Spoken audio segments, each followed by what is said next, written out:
Bugün Misli Premier Ligasının 18-ci turunda Qarabağ doğma meydanda Turan Toğuzu 1-0 hesabı ilə məğlub edib.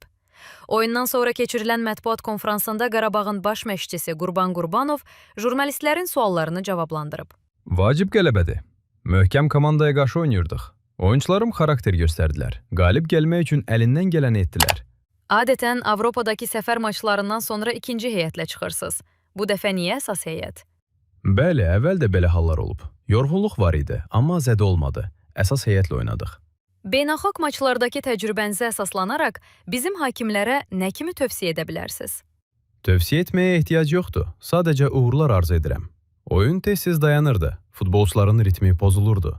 İbrahim Avacı ilə bağlı qırmızı epizodu və qoldakı ofsayd şübhəsi ilə bağlı düşüncələriniz. Qırmızı düzgün verilmədi. Qoldakı ofsayd şübhəsi də doğru qərar idi. Çempionlar Liqasındakı uğurla bağlı bəzi klublar təbrik etmədi.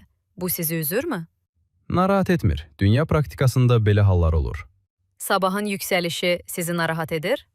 Bəli, həm narahat edir, həm də bizi irəli aparır. Gələcək səfərlərdə zədələnmə riski sizi narahat edirmi?